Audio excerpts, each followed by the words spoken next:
So hello guys, back to the channel. तो आज हम एक बेसिक सा सी प्रोग्रामिंग करने वाले हैं।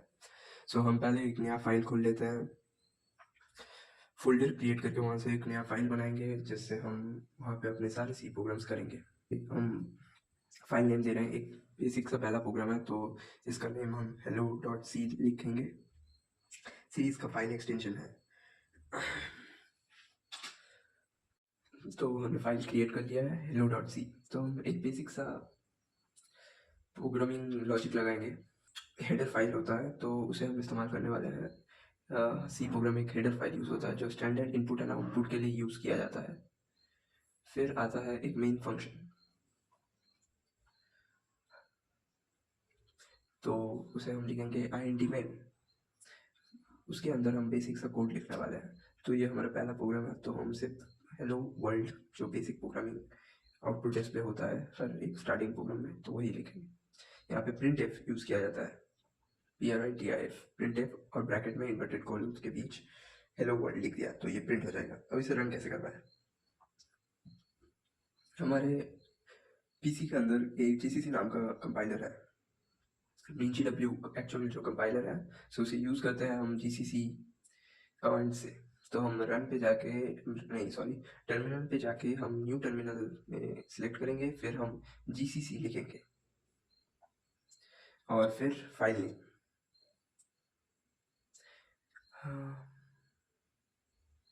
हेलो डॉट सी।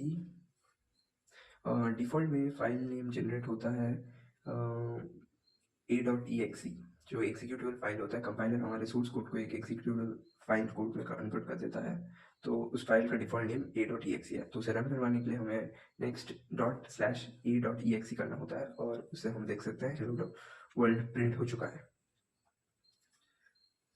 सकते हैं, तो उसके लिए हमें लिखना पड़ेगा GCC hello डॉट सी, फिर -o, और फिर ab.exe जो हम एग्जीक्यूटेबल फाइल का नाम देना चाहते हैं।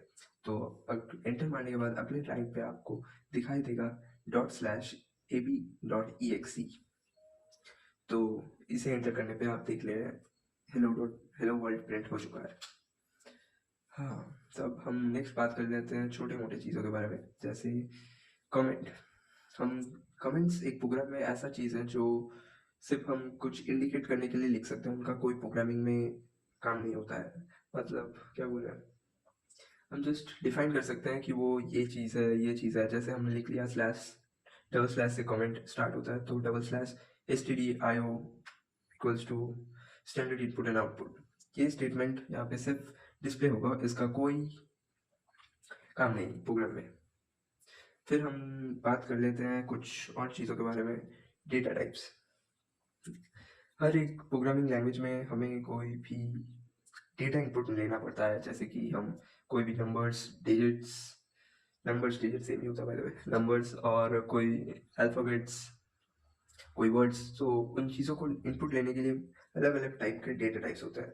अगर आप कोई नंबर ले रहे हैं तो उसे हम इंट कह सकते हैं, कोई भी decimal number, int for integer. तो अगर आप कोई फ्लोटिंग पॉइंट वाले नंबर्स लेते हैं तो उस डेटा टाइप को फ्लोट कहा जाता है। और सिमिलरली वैसा ही डबल है, डबल ज़्यादा डेसिमल पॉइंट्स के लिए होता है, फ्लोट से 4 बाइट्स का है और डबल 8 बाइट्स का है। फिर इंटीजर के भी लिए इंट है और लॉन्ग है। जो आपके नेगेटिव नंबर्स 4 बाइट्स के लिए इंट यूज़ किया जाता है और 8 बाइट्स के लिए लॉन्ग।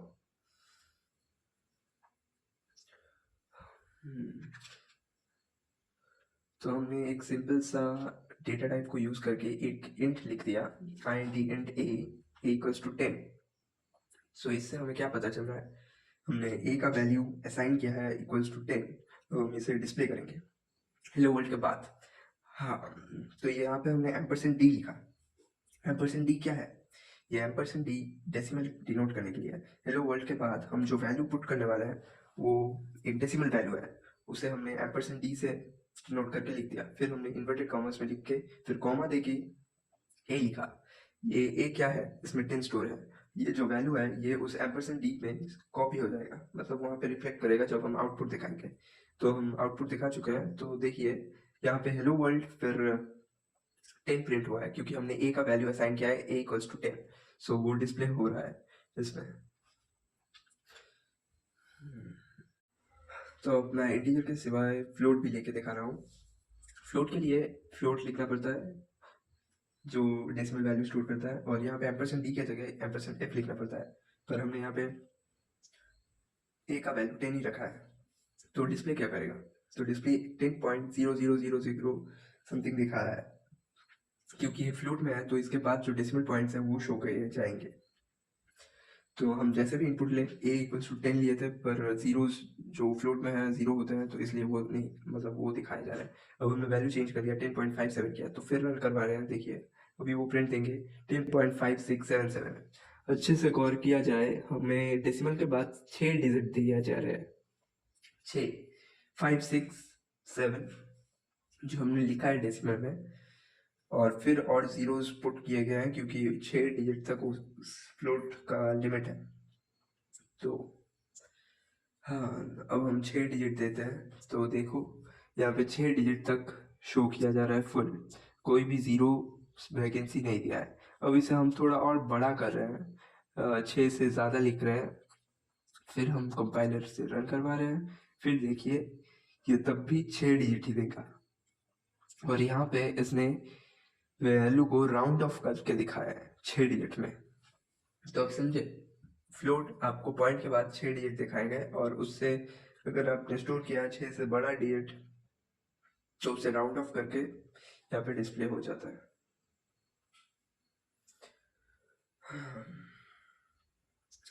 अब हम दिखाते हैं, अगर हम इसी प्रोग्राम में फ्लोट वैल्यू इनपुट लेके पर इंटीजर डेटा टाइप बना देते हैं, फिर इसे एग्जीक्यूट करते हैं, तो देखना सिर्फ 10 प्रिंट होगा।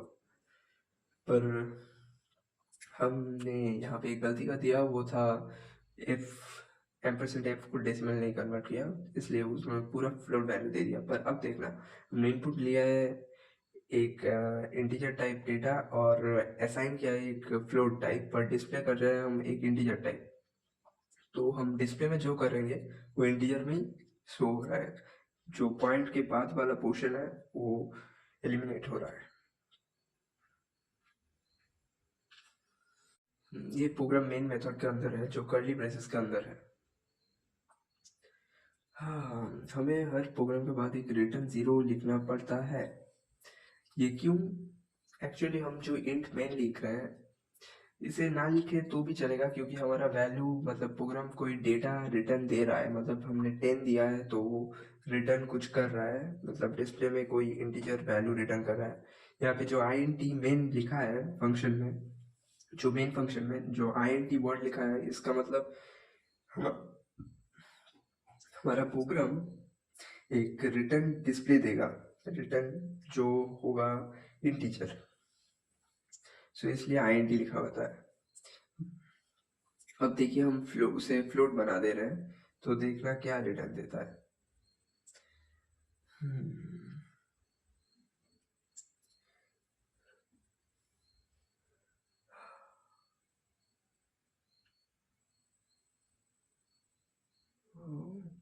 तो देखो उसे फ्लोट लिखने पर भी जो हमने एक्सप्लिसिट, मतलब क्या बोलते हैं, जो हमने पहले 10 दिया था वही आउटपुट दे रहा है।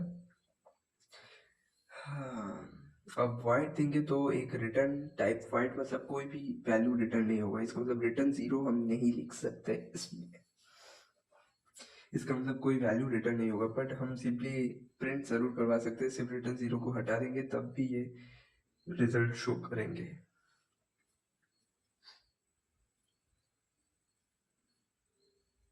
सिर्फ आज के लिए इतना ही काफ़ी है। अब आने वाले लेक्चर में मैं थोड़ा और डिटेल में पढ़ाने की कोशिश करूँगा।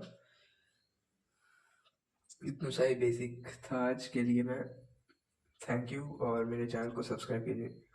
अगर व्यूज़ अच्छा है तो मैं इसे पूरे और डिटेल में पढ़ाना चाहूँगा।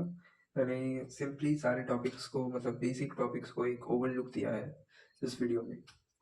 सो थैंक यू, और मैं कोशिश करूँगा अपने चैनल में मैं ज़्यादा से ज़्यादा प्रोग्राम्स के सॉल्यूशंस दे पाऊँ। जितने भी वैरायटी ऑफ प्रोग्राम्स होते हैं, सारे प्रोग्राम्स के मैं सॉल्यूशन करवाना चाहूँगा, जिससे आपका प्रोग्रामिंग कॉन्सेप्ट, क्या बोलते हैं, लॉजिक आप समझे हर एक प्रोग्राम में कैसे किया जाता है, कैसे होता है। हर एक कीवर्ड्स और वर्ड्स को आप समझेंगे अगर हम प्रोग्राम करते करते सीखें। So thank you, like and subscribe, Tata.